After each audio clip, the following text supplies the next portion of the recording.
आउज़ुबिल्लाहि मिनश्शैतानिर्रजीम बिस्मिल्लाहिर्रहमानिर्रहीम। Second year आज हमारा लेक्चर नंबर 19 है और आज का हमारा टॉपिक है कॉन्टीन्यूअस एंड डिसकॉन्टीन्यूअस फंक्शंस। ठीक है, तो सबसे पहले हम देख लेते हैं कि कॉन्टीन्यूअस फंक्शंस किस टाइप के फंक्शंस को कहा जाता है। A function is said to be continuous at a number c if and only if three conditions are satisfied. Number 1, f of c is defined, limit x approach to c f of x exists, that is left hand limit of function is equal to right hand limit, and number 3, limit x approach to c f of x is equal to f of c. इसका मतलब है कि किसी भी function की continuity को check करने के लिए 3 कंडीशन सेटिस्फाई होनी ज़रूरी हैं। सबसे पहले ये कि फ़ंक्शन उस पॉइंट पे डिफाइंड हो, यानी फ़ंक्शन की वैल्यू उस पॉइंट पे फाइंड आउट की जा सकती हो। सेकंड नंबर पे ये कि फ़ंक्शन की लिमिट उस पॉइंट पे एग्जिस्ट कर रही हो, और लिमिट कब एग्जिस्ट करती है? जब left hand limit equal to right hand limit हो। और थर्ड कंडीशन ये है कि limit of function is equal to value of function at that point. ठीक है, अब कॉन्टीन्यूअस फंक्शन से बिल्कुल जो उसी के आप कह लें पैरेलल जो हमारे पास आ जाता है वो हमारे पास आता है डिसकॉन्टीन्यूअस फंक्शन। ठीक है, डिसकॉन्टीन्यूअस फंक्शन ऐसे फंक्शन को कहते हैं जो इन तीनों में से कोई भी एक या एक से ज़्यादा प्रॉपर्टीज़ को सेटिस्फाई ना कर रहा हो, उस फंक्शन को हम कहते हैं डिसकॉन्टीन्यूअस फंक्शन। यानी if one or more of these 3 conditions fail to hold at c, then the function f is said to be discontinuous at c. अच्छा गर्ल्स, अब हमारा काम मेन जो है वो कॉन्टीन्यूअस फंक्शंस के हवाले से ये है कि हमें कोई फंक्शन दिया हुआ हो, हमने उसको चेक करना हो कि फंक्शन कॉन्टीन्यूअस कब है, डिसकॉन्टीन्यूअस कोई फंक्शन कब कॉन्टीन्यूअस है और कब वो डिसकॉन्टीन्यूअस है। लेकिन उससे पहले आप लोग एक नोट देख लें। नोट ये है कि if in the graph of a function there are no breaks और sharp edge and the curve is smooth, then it is graph of a continuous function. यानी ग्राफ से आप फंक्शन को किस तरह से पहचान सकते हैं कि ये कॉन्टीन्यूअस फंक्शन का ग्राफ है। देखें, कॉन्टीन्यूअस बेसिकली एक इंग्लिश का वर्ड है। कॉन्टीन्यूअस का मतलब होता है मुसलसल। ठीक है, जब आप लोग इसको कहीं पे भी इंग्लिश में यूज़ करते हैं, कॉन्टीन्यू, जैसे हम कहते हैं हमारा टॉपिक कॉन्टीन्यू है, यानी कि अभी हमारा टॉपिक चल रहा है इस टाइम पे। ठीक है, यानी मुसलसल कोई चीज़ ब्रेक ना हो रही हो, टूट ना रही हो, आप उसको कहते हैं कॉन्टीन्यूअस। उसके लिए कॉन्टीन्यूअस का वर्ड यूज़ करते हैं। तो अगर आप किसी भी फंक्शन के ग्राफ से उसको चेक करना चाहते हैं कि ये फंक्शन जो है, ये जिसका ग्राफ बना हुआ है, ये कॉन्टीन्यूअस फंक्शन है या ये फंक्शन डिसकॉन्टीन्यूअस फंक्शन है, तो आपने याद रखना है कि ऐसा फंक्शन जिसके ग्राफ में कोई भी ब्रेक्स ना आ रही हों, यानी दरमियान में कोई ब्रेक ना हो, ना ही उसके कोई शार्प एज आ रहे हों, और उसकी कर्व बिल्कुल स्मूथ बन रही हो, तो ऐसे फंक्शन जो है उसको हम कहते हैं कि वो कॉन्टीन्यूअस फंक्शन का ग्राफ है। अब इसकी एग्जांपल क्या है? y is equal to sine x. y is equal to sine x का जो फंक्शन है उसका ग्राफ आप लोगों ने फर्स्ट ईयर में ड्रॉ किया था। मैं आपको वो दिखाती हूँ गर्ल्स। ये y is equal to sine x का आप लोगों ने ग्राफ जो है वो प्लॉट किया था 0 से लेके 360 डिग्री तक। देखें, ये बिल्कुल एक स्मूथ कर्व है, या ना तो इसमें कोई कोने बन रहे हैं यानी शार्प एज नहीं बन रहे, ना ही इसमें कहीं पे कोई ब्रेक आ रही है। तो y is equal to sine x एक कॉन्टीन्यूअस फंक्शन है। इसी तरह से आप देखें, फिर आपने इसको पढ़ा था कि हम इसको एक्सटेंड कर सकते हैं -360 से 360 डिग्री तक। तो इस ये भी आप देख सकते हो कि इस ग्राफ में कहीं पे कोई ब्रेक नहीं है। ठीक है, तो y is equal to sine x, ठीक है, इसका ग्राफ आप देख सकते हो कि ये एक कॉन्टीन्यूअस फंक्शन का ग्राफ है। इसी तरह y is equal to cos x का जो ग्राफ है, जब वो प्लॉट किया तो वो भी इसी टाइप का है। पहले 0 से 360 डिग्री तक प्लॉट किया हुआ है, फिर -360 से 360 डिग्री तक प्लॉट किया हुआ है, और फिर इन्होंने आपको उससे भी ज़्यादा जो है वो प्लॉट करके दिखा दिया स्केल वाइज। तो आप देख सकते हो कि ये ग्राफ्स जो हैं इनमें कोई ब्रेक नहीं है, इनमें कोई शार्प एज नहीं है और स्मूथ कर्व्स बन रही हैं। तो y is equal to sine x, y is equal to cos x, even y is equal to e raise to power x, y is equal to log x, ये जितने भी फंक्शंस हैं इन सब की कर्व स्मूथ कर्व्स बनती हैं, इनमें कोई ब्रेक नहीं होती है, कोई शार्प एज नहीं होता, ठीक है, कोई होल नहीं होता। होल का मतलब, होल जो हमने जब ग्राफ अभी हमने 1.1 में ड्रॉ किया था तो आपको याद है हमने एक ग्राफ में होल बनाया था, कोई होल नहीं होता, ठीक है। ये ग्राफ्स होते हैं कॉन्टीन्यूअस फंक्शंस के। अब हम आ जाते हैं कि हम ग्राफ से ये कैसे पहचान सकते हैं कि कोई भी अगर ग्राफ दिया हुआ है कि क्या कि ये किसी कॉन्टीन्यूअस फंक्शन का ग्राफ है या ये डिसकॉन्टीन्यूअस फंक्शन का ग्राफ है। तो उसके लिए हम अपने सेकंड पॉइंट की तरफ आते हैं। आप देखें, if in the graph of function there are breaks one or more, यानी एक ब्रेक आ रही है या एक से ज़्यादा जगह पे फंक्शन के ग्राफ में ब्रेक आ रही है, और शार्प एज या फंक्शन के किसी पॉइंट पे बिल्कुल इस तरह से करके यूं करके शार्प एज बन रहे हैं, यूं करके फंक्शन का ग्राफ है, स्मूथ नहीं है, ठीक है, तो then this is graph of a discontinuous function. या तो ब्रेक्स आ रही हैं कि थोड़ा सा उसकी शक्ल बनी, फिर थोड़ी सी आगे जाके उसकी शक्ल बन रही है, ठीक है, दरमियान का हिस्सा जो है ब्रेक आ गई है, या शार्प एज आपके पास बन रहा है इस तरह से, ठीक है, कि ये जैसे शार्प एज है या ये जैसे शार्प एज है, स्मूथ कर्व नहीं बन रही, तो आप उसको कहते हो कि ये डिसकॉन्टीन्यूअस फंक्शन का ग्राफ है। अब आप याद करें y is equal to tan x का graph, y is equal to cot x का ग्राफ। अब ये देखें, y is equal to tan x का जो ग्राफ था उसमें आप लोगों को याद है कि tan x 90 डिग्री पे, ठीक है, -90 डिग्री पे इनफाइनाइट हो जाता था, और आप इसका ग्राफ यूँ ड्रॉ करते थे कि ये कर्व बन गई है, फिर यहाँ पे ब्रेक आ गई है, फिर यहाँ से ये ग्राफ स्टार्ट हो रहा है। तो y is equal to tan x के ग्राफ में ब्रेक्स हैं, इसलिए y is equal to tan x जो है that is a discontinuous function. इसी तरह से y is equal to cot x, अगर हम उसका ग्राफ देखें तो y is equal to cot x का ग्राफ इस तरह का बन रहा होता है, -180 डिग्री से 180 डिग्री तक, और अगर मज़ीद हम एक्सटेंड कर दें, इस टाइप की शेप है, ये शेप बन गई। उसके बाद यहाँ पे 180 डिग्री पे y is equal to cot x जो है वो अनडिफाइंड हो जाता है, ठीक है। उसके बाद दोबारा इसकी शेप बनती है, फिर ये ज़ीरो के ऊपर आके अनडिफाइंड हो जाता है। तो y is equal to cot x के ग्राफ में भी बहुत सी ब्रेक्स हैं, यानी कि कॉन्टीन्यूअस नहीं है, ठीक है। तो y is equal to cot x का ग्राफ भी डिसकॉन्टीन्यूअस फंक्शन का ग्राफ है, ठीक है। अब गर्ल्स हम इससे रिलेटेड क्वेश्चंस देखते हैं, ठीक है। एग्जाम्पल नंबर 2 देखें, पेज नंबर 29 पे। एग्जाम्पल नंबर 2 क्या है, consider a function f of x is equal to x square minus 1 divided by x minus 1, और आपने इस फंक्शन को चेक करना है कि ये x इज़ इक्वल टू 1 पे, यहाँ पे उन्होंने लिखा हुआ नहीं है लेकिन आपने x इज़ इक्वल टू 1 पे इसकी कॉन्टीन्यूटी चेक करनी है, ठीक है। तो आप यहाँ पे बेशक लिख लें कि check continuity of f of x at x is equal to 1, ठीक है। x इज़ इक्वल टू 1 पे आपने इसकी कॉन्टीन्यूटी चेक करनी है। तो अब हम ये कंसिडर कर लेते हैं फंक्शन एग्जाम्पल नंबर 2,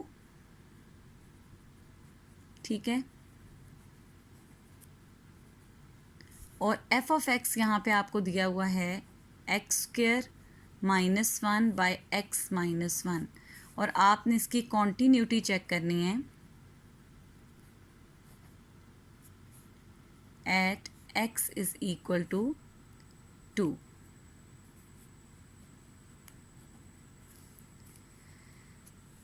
अच्छा गर्ल्स, अब आप लोगों ने वही 3 स्टेप्स फॉलो करने हैं, यानी सबसे पहले आप लोगों ने देखना है कि क्या ये फंक्शन डिफाइंड है, ठीक है। तो हम इनको 3 स्टेप्स का इसी तरह से नाम देंगे। स्टेप 1, इसका जो सोल्यूशन है उसमें हम सबसे पहले ले लेते हैं स्टेप 1। स्टेप 1 में आपने क्या करना है, f ऑफ 2 फाइंड आउट करना है। f ऑफ 2 का मतलब है कि आप, अच्छा गर्ल्स एक बात याद रखें, जब हम फंक्शन की वैल्यू फाइंड आउट करते हैं किसी पॉइंट पे, तो हम फंक्शन को सिंप्लीफाई नहीं कर सकते, ठीक है। यानी अगर आपने value of function find out करनी है तो you will not simplify the function, you will put the value in the function, ठीक है। जबकि अगर आपने लिमिट फाइंड आउट करनी हो तो आप को यही कहा जाता है कि अगर वो 0/0 की फॉर्म में है तो आप उसको सिंप्लीफाई करें। तो ये फ़र्क अब आपने याद रखना है कि जब आपने फंक्शन की वैल्यू निकालनी है तो डायरेक्ट जो आपने जिस पे फंक्शन की कॉन्टीन्यूटी चेक करनी है उस पॉइंट को डायरेक्ट उस फंक्शन में पुट कर देना। अच्छा गर्ल्स, एक मुझसे मिस्टेक होगी, आपने यहाँ पे continuity at x is equal to 1 find out करनी है, तो आप f के अंदर 1 पुट करेंगे, ठीक है, f ऑफ 1 फाइंड आउट करेंगे। अब अगर हम यहाँ पे 1 पुट कर दें, 1 square minus 1 divided by 1 minus 1, ये आपके पास आ जाएगा 0 डिवाइडेड बाय 0, और 0 divided by 0 is an undefined form, ठीक है। तो ये आपके पास अनडिफाइंड है, अनडिफाइंड है। इसका मतलब क्या है कि ये फंक्शन जो है ये अनडिफाइंड फंक्शन है, यानी इसकी वैल्यू ही फाइंड आउट 1 पे नहीं हो सकती। तो as f of 1 is not defined, therefore f, इसका अगर अब पहला स्टेप ही हमारा सेटिस्फाई नहीं हो रहा, अभी हम लिमिट तक तो पहुंचे ही नहीं। फर्स्ट स्टेप आपका ये था कि f of c is defined, तो f ऑफ c यहाँ पे डिफाइंड नहीं है, यहाँ पे c की वैल्यू 1 है। f of c is not defined, इसका मतलब क्या है, this implies that f of x equal to x square minus 1 divided by x minus 1 is discontinuous at x is equal to 1। अब इसके आगे आपको लिमिट यहाँ पे फाइंड आउट करने की ज़रूरत ही नहीं है, ठीक है, ठीक है गर्ल्स। तो अब आपको अगले सेकंड स्टेप पे जाने की ज़रूरत ही नहीं है। अगर आपके पास फर्स्ट स्टेप ही नहीं जो है वो फुलफ़िल हो रहा, तो आप वहीं पे कह देंगे कि ये फंक्शन डिसकॉन्टीन्यूअस फंक्शन है।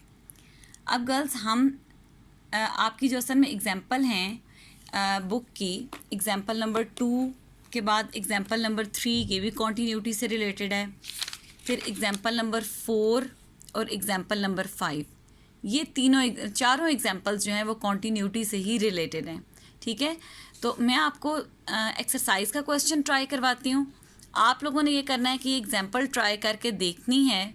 अगर आपको कोई प्रॉब्लम हो तो फिर आप लोगों ने मुझसे पूछ लेना है मैसेज करके। गर्ल्स, आप लोग मुझसे साथ पूछा करें अगर कहीं पे कोई प्रॉब्लम है, कोई चीज़ समझ में नहीं आ रही। इसमें उन्होंने सिर्फ ये किया है कि आपको बुक में साथ इनके ग्राफ भी बना के दिखा दिए हैं। अदरवाइज़ यानी कि जब आपने सोल्यूशन करना है तो ग्राफ बनाने की ज़रूरत नहीं है। ये सिर्फ समझाने के लिए आपको बताया कि जैसे ये पूरे कॉन्टीन्यूअस बन रहा है, यानी इसमें कोई ब्रेक नहीं आ रही है, तो ये कॉन्टीन्यूअस फंक्शन है। ये जो है इसका जब ग्राफ प्लॉट किया तो ये x इज़ इक्वल टू 3 के ऊपर इसमें होल आ रहा है, इसके ये अनडिफाइंड है, x इज़ इक्वल टू 3 पे ये फंक्शन डिफाइंड है, इसलिए ये डिसकॉन्टीन्यूअस फंक्शन का ग्राफ है।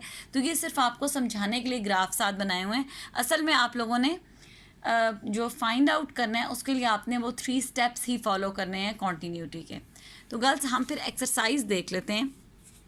एक्सरसाइज का क्वेश्चन नंबर 2, क्वेश्चन नंबर 2 का आप फर्स्ट पार्ट देखें। क्वेश्चन नंबर 2 क्या है, discuss the continuity of f of x at x is equal to 3, और f ऑफ x आपके पास इक्वल है 2x plus 5 if x is less than और equal to 2, 4x plus 1 if x is greater than 2, और c is equal to 2 पे आपने continuity इसकी find out करनी है। तो मैं अब ये क्वेश्चन ले लेती हूँ। क्वेश्चन आपको क्या दिया हुआ है, क्वेश्चन नंबर 2 का फर्स्ट पार्ट, ठीक है। f of x is equal to 2x plus 5 if x is less than और equal to 2, 4x plus 1 if x is greater than 2, और c इक्वल टू 2, यानी या x इक्वल टू 2 पे आपने यहाँ पे c की वैल्यू 2 दी हुई है, यानी आपने x इज़ इक्वल टू 2 पे इसकी कॉन्टीन्यूटी चेक करनी है। तो अब आप क्या करेंगे, आपने वही 3 स्टेप्स फॉलो करने हैं। स्टेप 1 क्या है कि आपने पहले देखना है कि क्या f ऑफ 2 डिफाइंड है, तो आप f ऑफ 2 फाइंड आउट करें। f ऑफ 2 का मतलब क्या है, फंक्शन 2 पार्ट्स में डिफाइन हुआ है। आप देखें x इक्वल टू 2 कहाँ पे आ रहा है, यहाँ पे आ रहा है, यानी अगर आपने x equal to 2 value put करनी है तो आपने यहाँ पे x की जगह 2 पुट कर देना है। तो आपके पास आ जाएगा 2 इंटू 2 प्लस 5, ये आपके पास इक्वल आ गया 4 प्लस 5, 4 प्लस 5 क्या बन जाता है, 5 6 7 8 9, एफ ऑफ 2 की वैल्यू आपके पास आ गई है 9, यानी एफ ऑफ 2 डिफाइंड है और इसकी वैल्यू 9 आ रही है, तो therefore f of 2 is defined and f of 2 is equal to 9। अब हम स्टेप 2 पे मूव कर जाते हैं। स्टेप 2 क्या है? स्टेप 2 में आपने लेफ्ट हैंड लिमिट निकालनी है और राइट हैंड लिमिट निकालनी है फंक्शन की, यानी आपने चेक करना है कि वेदर, बेसिक आपका ये है कि आपने चेक करना है to check limit x approach to 2 f of x through values less than 2 equal to limit x approach to 2 through values greater than 2 f of x। ठीक है, आपने ये चेक करना है कि क्या लेफ्ट हैंड लिमिट और राइट हैंड लिमिट इक्वल आ रही है। ये चेक करने के लिए हम पहले लेफ्ट हैंड लिमिट निकालते हैं, फिर हम राइट हैंड लिमिट निकालेंगे। तो लेफ्ट हैंड लिमिट आपके पास क्या आ जाती है? Limit x approach to 2 f of x through values less than 2। अच्छा, लेफ्ट हैंड लिमिट का मतलब होता है कि x approach to 2 through values less than 2। तो अब आप देखें कि x लेस देन 2 के लिए फंक्शन कैसे डिफाइंड है? 2x plus 5। तो आप यहाँ पे पुट कर दोगे 2x प्लस 5। ठीक है, ये क्या आ जाएगा? 2 multiply by 2 plus 5, 2 2s are 4 plus 5 that is equal to 9। यानी लेफ्ट हैंड लिमिट हमारे पास 9 के इक्वल आ रही है। अब हम राइट हैंड लिमिट निकालते हैं। Limit x approach to 2 through values greater than 2 f of x। अब x ग्रेटर देन 2 के लिए फंक्शन किस तरह डिफाइंड है? 4x plus 1। तो हम यहाँ पे पुट कर देते हैं f of x की जगह 4x प्लस 1, यानी limit x approach to 2 4x plus 1, 4 multiply by 2 plus 1, 4 2s are 8, 8 plus 1 9। अब आप देखें लेफ्ट हैंड लिमिट भी 9 आ रही थी, राइट हैंड लिमिट भी 9 आ रही है। तो आप कह सकते हो this implies that limit x approach to 2 through values less than 2 f of x is equal to limit x approach to 2 through values greater than 2 f of x। इसका मतलब क्या है कि फंक्शन की limit x approach to 2 exist कर रही है। तो this implies that limit x approach to 2 f of x exist and limit x approach to 2 f of x is equal to 9। ठीक है, तो इसका मतलब है कि हमारा जो स्टेप 2 है ये सेटिस्फाइड है। अब स्टेप 3 में हम लोगों ने चेक क्या करना होता है कि क्या फंक्शन की वैल्यू और फंक्शन की लिमिट इक्वल आ रही हैं। तो स्टेप 3 आप देखो, सिंस f of 2 आपके पास इक्वल टू 9 आ रहा था, equal to limit x approach to 2 f of x। इसका मतलब क्या है कि थर्ड स्टेप भी सेटिस्फाई हो रहा है। थर्ड स्टेप सेटिस्फाई हो रहा है, तो this implies that f of x is continuous at x is equal to 2। ठीक है, तो ये आपका कंप्लीट क्वेश्चन है। इस तरीके से आपने जिन क्वेश्चंस में आपसे कहा हुआ है कि कॉन्टीन्यूटी फाइंड आउट करें, आपने इस तरह से फाइंड आउट करनी है।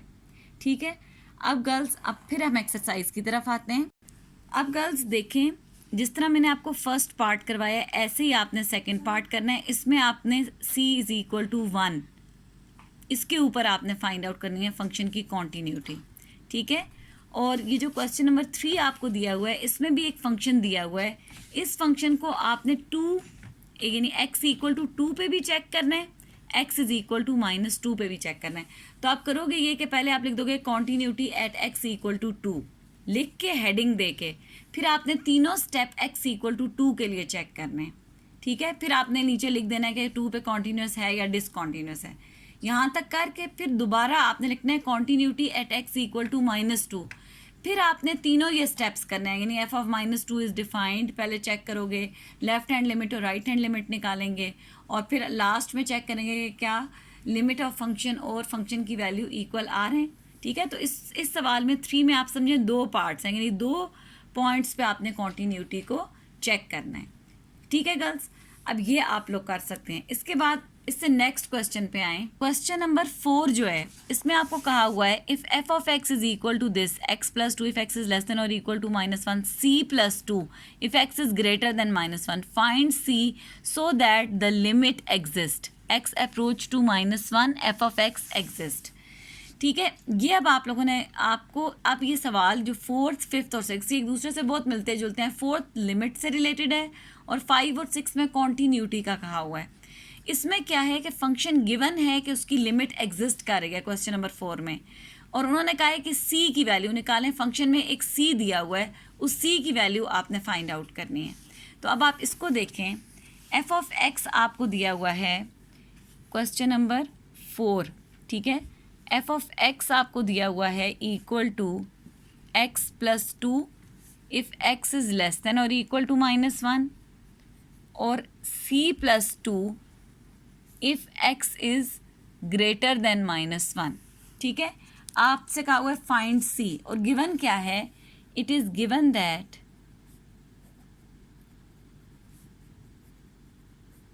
Limit x approach to -1 f of x exist.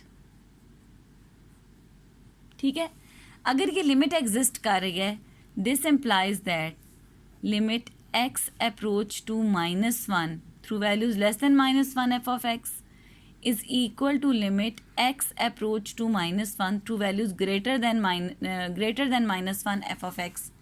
ठीक है, यानी left hand limit is equal to right hand limit. अब हम ये दोनों लिमिट्स निकाल लेते हैं। ये तो हमें क्वेश्चन में गिवन है कि लिमिट एग्जिस्ट कर रही है, हमने निकालना नहीं है, बल्कि हमें कहा है कि ये लिमिट एग्जिस्ट कर रही है। इसका मतलब है left hand limit is equal to right hand limit. अब हम ये दोनों लिमिट्स निकालेंगे और इन दोनों को एक दूसरे के इक्वल रखेंगे और यहाँ से c की वैल्यू निकाल लेंगे। इसे मैं कह देती हूँ इक्वेशन नंबर 1।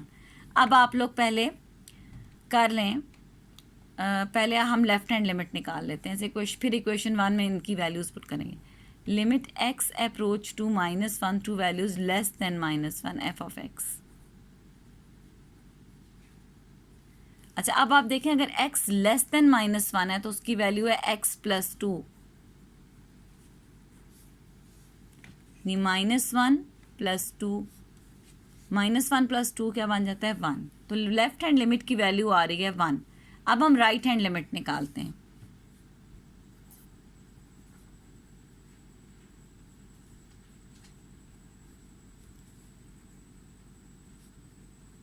अब देखें, अगर x ग्रेटर देन -1 है तो उसके लिए f ऑफ x की वैल्यू क्या है, c+2। c, अब यहाँ पे x मौजूद ही नहीं है तो आंसर c+2 ही आ जाएगा अगर हम लिमिट अप्लाई करते हैं। ठीक है, हमें पता है, हम दोनों की वैल्यूज़ इक्वेशन 1 में पुट कर देते हैं। तो put values in equation 1, put values in equation 1। आपके पास क्या आ जाएगा, इक्वेशन 1 में अगर वैल्यू पुट करते हैं, 1 इज़ इक्वल टू, यानी लेफ्ट हैंड लिमिट की वैल्यू 1 है, equal to c+2, that is c is equal to 1 - 2, c is equal to -1। या हम यूँ भी लिख सकते हैं कि c इज़ इक्वल टू -1। तो ये आपने c की वैल्यू फाइंड आउट कर ली है। अब गर्ल्स आप लोग देखें क्वेश्चन नंबर 5। फाइंड, बिल्कुल वैसा ही आपको लगेगा, find the values of m and n। अब वहाँ एक c कहा था, यहाँ 2 वैल्यूज़ कह दिए, इनकी वैल्यू फाइंड आउट करें so that the given function is continuous at x equal to 3। इसके 2 पार्ट्स हैं, मैं इसका फर्स्ट पार्ट ले लेती हूँ। ठीक है, आपको गिवन है कि फंक्शन x इक्वल टू 3 पे कॉन्टीन्यूअस है। कॉन्टीन्यूअस है तो उसका मतलब है कि फंक्शन की वैल्यू भी x इज़ इक्वल टू 3 पे जो है वो फाइंड आउट हो सकती है। उसकी लेफ्ट हैंड लिमिट और राइट हैंड लिमिट भी एक दूसरे के इक्वल हैं और फंक्शन की वैल्यू भी उसके इक्वल। इन तीनों स्टेप्स आप जहन में लाएं। F of c is defined left hand limit of function at x equal to c is equal to right hand limit at x is equal to c, और third आपने ये पढ़ी थी कि f of c is equal to limit of function. तो यही तीनों conditions अब हम यूज़ करेंगे, ठीक है। तो आपको सबसे पहले क्या कहा हुआ है, एफ ऑफ एक्स हम लिख लेते हैं। एफ ऑफ एक्स आपको दिया हुआ है f of x is equal to m x if x is less than 3, ठीक है, equal to n if x is equal to 3 and is equal to minus 2x plus 9 if x is greater than 3। और आपको ये दिया हुआ है कि f of x is continuous, आपको गिवन क्या है, it is given that f of x is continuous at x is equal to 3। इसका क्या मतलब है, this implies that f of 3 is equal to left hand limit is equal to right hand limit at 3, ठीक है। ये हमारे पास main बन जाता है। अब देखें गर्ल्स, अगर हमने एक वैल्यू निकाल दी हो ना, एक अननोन हो, तो हम एक इक्वेशन यूज़ करके उसकी वैल्यू इजीली निकाल सकते हैं। जैसे सी के लिए हमने एक ही इक्वेशन बनाई, left hand limit is equal to right hand limit, वहाँ से वैल्यू निकाल ली। अब यहाँ पे हमारे पास 2 अननोन्स हैं, एम और एन, तो हमें 2 इक्वेशंस बनानी है, ठीक है। तो हम ऐसे करते हैं, पहले इन तीनों की वैल्यूज़ निकाल लेते हैं। एफ ऑफ 3 आपके पास क्या है, जब एक्स इक्वल टू 3 है तो एफ ऑफ एक्स की वैल्यू है एन। अब हम लेफ्ट हैंड लिमिट निकालते हैं।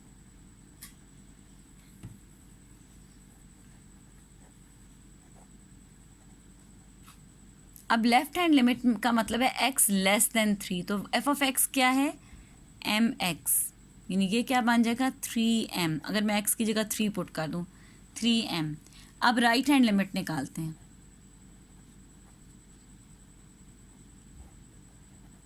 ये क्या बन जाएगा, x ग्रेटर देन 3 के लिए क्या वैल्यू है, -2x प्लस 9।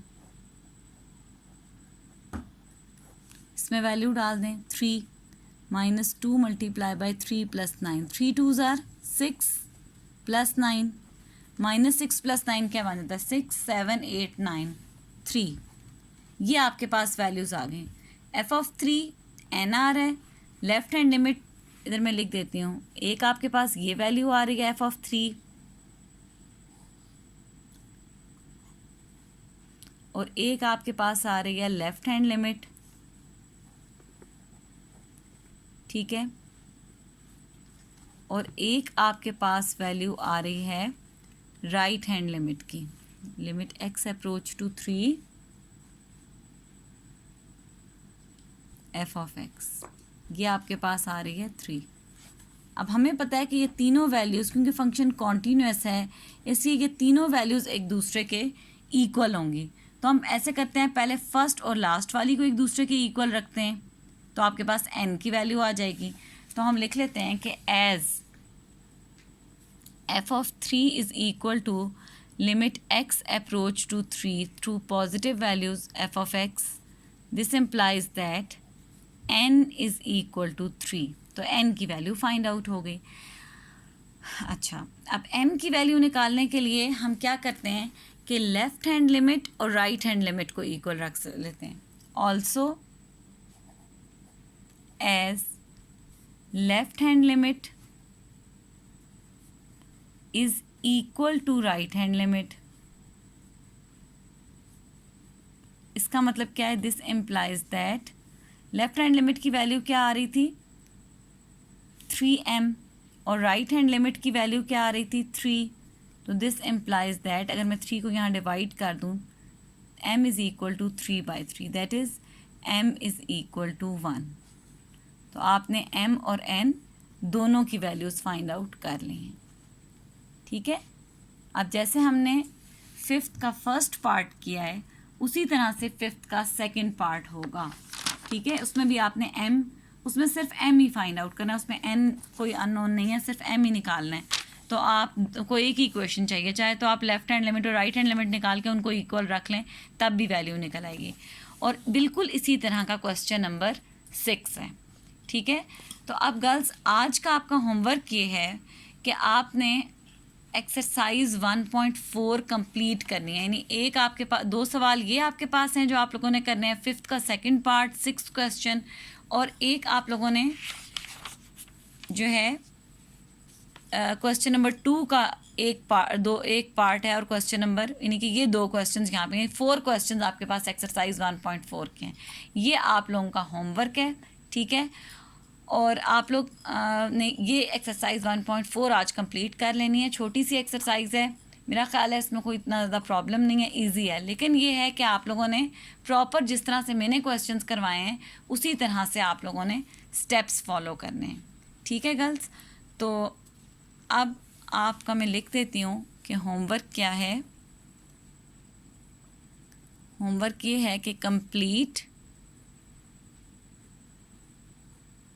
एक्सरसाइज 1.4, और इसके साथ साथ आप लोगों ने जो एग्जाम्पल जिससे रिलेटेड मैंने आपको बताई, एग्जाम्पल नंबर 2 मैंने करवाई है, एग्जाम्पल 3 सो सिंपल एग्जाम्पल है, बहुत आसान है, 3, 4 और 5 ये एग्जाम्पल्स आप लोगों ने एक दफ़ा अच्छे तरीके से देख लेनी है। ये एग्जाम्पल्स जो हैं ये लिमिट के टॉपिक से ही रिलेटेड हैं, और उसमें सिंपल लिमिट्स ही फाइंड आउट की हुई हैं, यानी आपसे कहा हुआ लिमिट चेक करें, ठीक है। तो ये आप लोगों का होमवर्क है।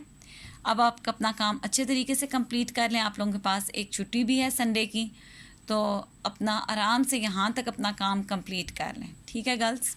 अल्लाह हाफिज़, अस्सलामु अलैकुम।